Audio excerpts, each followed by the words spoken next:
जय सिया राम दोस्तों, जय सिया राम दोस्तों। कैसे हो आप सब? आशा करती हूँ आप लोग ठीक होंगे। तो आज सुनाएंगे आप सभी को प्यारा सा सुहाग गीत। सुनिएगा और बताइएगा कैसा लगा। सभी बहनों का आप लोग हाथ जोड़ के विनती है कि आप लोग सपोर्ट करें। तो चलिए सुनाते हैं। कुछ दीदी कहिए, सब तो कह डारू का कहवे कुछ न कहिए। आप लोग सपोर्ट करें, यह कहवैया हाँ। जैसे सपोर्ट करता है भैया, सब कुछ सपोर्ट करता रहा, बस आशीर्वाद दे रहा सब जने, प्यार दुलार।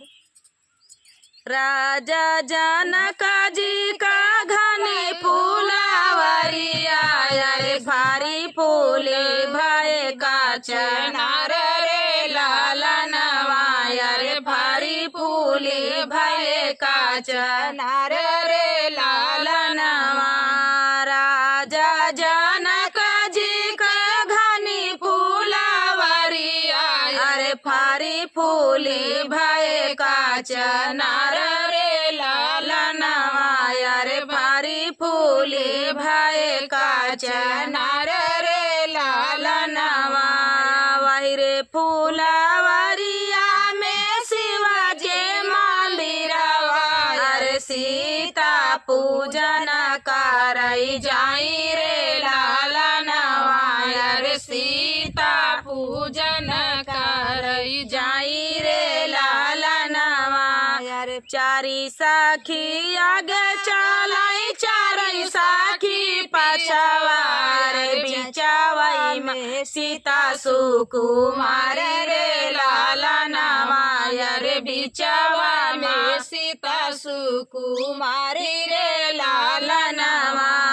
चार सखी आगे चलाई, चार सखी पिछवा, रे बिचवा में सीता सुकुमारी रे लालनवा, रे बिचवा में सीता सुकुमारी रे लालनवा। शिवजी के पूजी जबाला उठाई, सीताल रानी से खाई दुई राजकुमार रे लालनवा, रे देखाई दुई राजकुमार रे लालनवा। राम लखन फूला चुनी चुनी तोड़ई, रे सीता जी पूछिए का बात रे लालनवा, रे सीता जी पूछिए का बात रे लालनवा। के कर आया तू ही उलारू से दुलारू, अरे के कर बाहिनिया गा भाई रे लालनवा, अरे के कर बाहिनी सागा भाई रे लालनवा। के कर आया तू ही उलारू से दुलारू, अरे के कर बाहिनी सागा भाई रे लालनवा, अरे के कर बाहिन सागा भाई रे लालनवा। के करे न घर तो ही बियाहला बाट, अरे कहावा पड़ेला ससुरार रे लालनवा, अरे कहावा पड़ेला ससुरार रे लालनवा। राजा दशरथ जी का उलारू से दुलारू, अरे अपनी बाहिनी सागा भाई रे लालनवा, अरे अपनी बाहिनी सागा भाई रे लालनवा। राजा जनक घर बियाहला जाबई, अरे मिथिला मोरी ससुरार रे लालनवा, अरे मिथिला हमारा ससुरार रे लालनवा।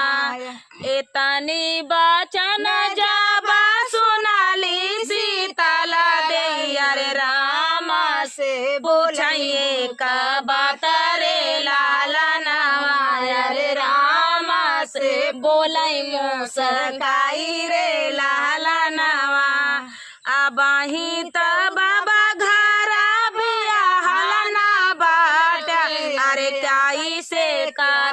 तोरी ससुरार रे लाला नवा अरे कैसे का तोरी ससुरार रे लाला नवा अबाही ता बाटे हम बारी कुंवारी अरे कैसे का बन तू स्वामी रे लाला नवा अरे कैसे बना स्वामी हमारा रे लाला नवा अरे अबाही ता बाटी हम बारी कुंवारी अरे कैसे बना स्वामी हमारा रे लाला नवा अरे कैसे बना स्वामी हमारा रे लाला नवा ये तानी बचन जब सुना ले श्री राम अरे सीता से देखई मुसकाई रे लाला नवा अरे सीता का देखी मुँह से खाई रे लाला नवा ये तानी बचन जब सुना ले श्री राम अरे सीता का देखी मुसकाई रे लाला नवा अरे सीता का देखी मुसकाई रे लाला नवा राजा जनक जी के घनी फूलावरिया अरे फारी फूली भाई का चनार रे लाला नवा अरे फारी फूली भाई का चनार रे लाला नवा। तो दोस्तों ये प्यारा सा बहुत ही प्यारा सुहाग गीत था। आप सभी को कैसा लगा कमेंट में बताना दोस्तों। मिलते हैं अगले वीडियो में, तब तक के लिए जय सिया राम। नमस्कार दोस्तों, कैसे हो आप सब। आशा करती हूँ आप लोग ठीक होंगे। तो आज सुनाएंगे आप सभी को सुहाग गीत। सुनिएगा और बताइएगा कैसा लगा। बहुत ही प्यारा सुहाग गीत है, तो आप लोग सुनिएगा और बताइएगा कैसा लगा। चलिए सुनाते हैं। गलिया की गलिया घूमे मालिन छोकड़िया अरे केले हई बेला का फूल रे लाला नवा अरे केले हई बेला का फूल रे लाला नवा गलिया के गलिया घूमे मालिन छोकड़िया अरे केले हई बेला का फूल रे लाला नवा अरे केले हई बेला का फूल रे लाला नवा घोड़ावा चढ़ला वही दुलाए दुलरुआ अरे हमाले बई बेला का फूल रे लाला नवा अरे हमाले बई बेला का फूल रे लाला नवा फूलावा जे लैके राजा घर काला बटले अरे रानी डेवड़िया पठाड़ रे लाला नवा अरे रानी डेवड़िया पठाड़ रे लाला नवा बाहरे नी बाटियों की भीतर रानिया अरे लाई ले अरे लाई ले त्यू बेला का फूला रे लाला नवा अरे लाई ले त्यू बेला का फूला रे लाला नवा बाहरे नी बाटियों की भीतर रानिया अरे लाई ले त्यू बेला का फूला रे लाला नवा अरे लाई ले त्यू पियाला कई फूला रे लाला नवा तू तौरा है हो राजा अपनी नौकरिया अरे कहाँ पाया बेला का फूल रे लाला नवा अरे कहाँ पाया बेला का फूला रे लाला नवा तोहरे सारी रानी मालिन छोकड़िया अरे वही पाए बेला कई फूल रे लाला नवा अरे वही पाए बेला का फूला रे लाला नवा। धाऊ तो ही नाउआ रे धाऊ तो ही बरिया अरे हाली बेगे मालिना बोलाओ रे लाला नवा अरे हाली बियले मालिना बोलाओ रे लाला नवा आई मालिनिया पालंगा चढ़े बैठी अरे काहौरानिया काहे पुकारियो रे लाला नवा अरे काहौरानी काहे का पुकारियो रे लाला नवा आई मालिनिया पालंगा चढ़े बैठी अरे काहौरानी काहे का पुकारियो रे लाला नवा अरे काहौरानी काहे का पुकारियो रे लाला नवा हमारे तौरा जरा है अपनी नौकरिया अरे काई से लिहू बेला माई रे लाला नवा अरे काई से लिहू बेला माई रे लाला नवा हमारे तारा जरा है अपनी नौकरिया अरे काई से लिहू बेला माई रे लाला नवा अरे काई से लिहू बेला माई रे लाला नवा हम तौरा है हो रानी अपनी फूलवरिया अरे रोकी रोकी ररिया मचावई रे लाला नवा अरे रोकी रोकी ररिया मचावई रे लाला नवा जब हम हो बई अपने बाबा कई दुलारी अरे मालिनी का दे बहनी सारी रे लाला नवा अरे मालिनी का दे बहनी सारी रे लाला नवा गलिया के गलिया घूमे मालिनी छोकरिया अरे के नाले हई बेला का फूल रे लाला नवा अरे के नाले हई बेला कई फूल रे लाला नवा। तो दोस्तों ये प्यारा सा सुहाग गीत आप सभी को कैसा लगा कमेंट में बताना दोस्तों। मिलते हैं अगले वीडियो में, तब तक के लिए नमस्कार दोस्तों। कैसे हो आप सब, आशा करती हूँ आप लोग ठीक होंगे। आज लेकर आए हैं आप सभी के लिए जो सास दमाद धमाल मचाए हैं उन्हीं के ऊपर है हम लोग धमाल मचाए ये गीत। जनता यह है हमारा धमाल का मचावे क्या है, धमाल जो पहले से मचा है तो धमाल मचवाई क्या है। तो वही पे आधारित ये गीत है, सुनिएगा। अब बताया हमें सच्चाई कितनी है, का सच है का झूठ, कमेंट में जरूर कीजिएगा और बताइएगा कि जो गाना गीत गा रहे हैं सही है गलत, सही है या है तबीयत बनावा गया है, गलत नहीं है। चलिए सुनाते हैं।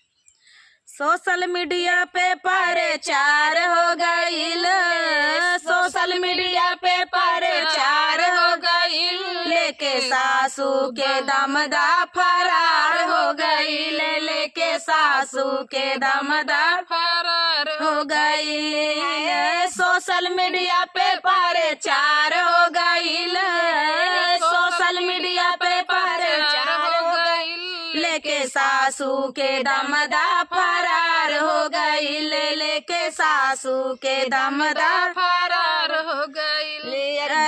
हवा से पहले नैना चार हो गईल, बिया हवा से पहले नैना चार हो गईल, लेके सासू के दमदा फरार हो गईल, लेके सासू के दम बिटिया के दमाद नहू देखे यहाँ। लेकिन बस यह है कि एक मछली गंधा था तो सब थोड़ी गंधाई जाए चाहिए, लेकिन तालाब में हाँ डर लग जाता है, इज्जतिया बचावे पड़त है, बचावे पड़ा था। तो चलिए अरे सोशल मीडिया पे प्रचार हो गईल, सोशल मीडिया पे प्रचार हो गईल, लेके सासू के दमदा फरार हो गईल, लेके सासू के दमदा फरार हो गईल। बड़े दिन से करत रहले फोनवा पे बात हो, बड़े दिन से करे फोनवा से बात हो, मिल जाए मौका त करबई कमाल हो, मिल जाए मौका त करबई कमाल हो। ई कैसे ई जमाना हटे, कैसे संसार हो, कैसे ई जमाना बाटे, कैसे संसार हो। अपने बिटिया के घर कैली बर्बाद हो, अपने बिटिया के घर कैली बर्बाद हो। शादी वाला कार्ड बेकार हो गईल, अरे शादी वाला कार्ड सब, अरे शादी ओदी का कार्ड ओरड सब छपा रहा। अब का बतावे, ऐसी ऐसी सास परी यहाँ, ऐसा ऐसा दामाद पड़ा है। अरे शादी वाला कार्ड सब बेकार हो गईल, लेके सासू के दमदा फरार हो गईल, लेके सासू के दमदा फरार हो गईल। अरे सोशल मीडिया पे प्रचार हो गईल, अरे सोशल मीडिया पे प्रचार हो गईल, लेके सासू के दमदा फरार हो गईल, लेके सासू के दमदा फरार हो गईल। अरे अपने उमरिया के कैली ना ख्याल हो, अपने उमरिया के कैली ना ख्याल हो, कैले समाज में इज्जतिया बेकार हो, कैले समाज में इज्जतिया बेकार हो।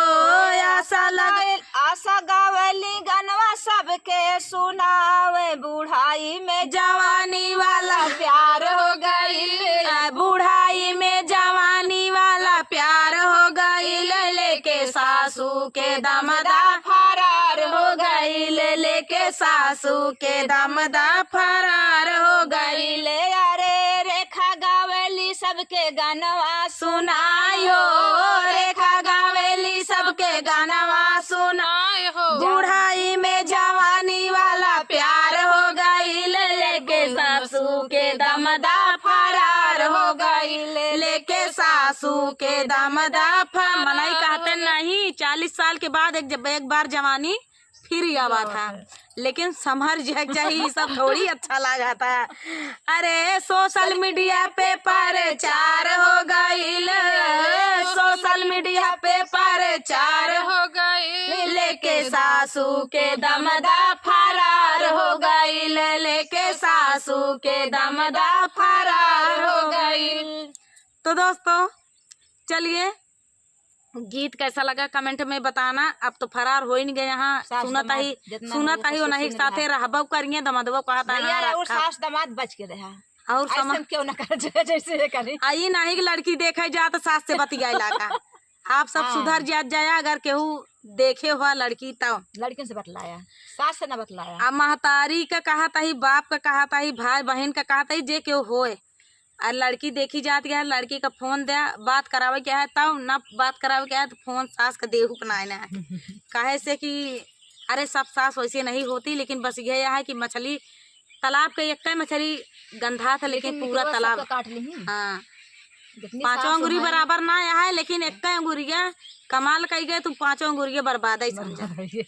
तो चलिए, तब तक के लिए नमस्कार।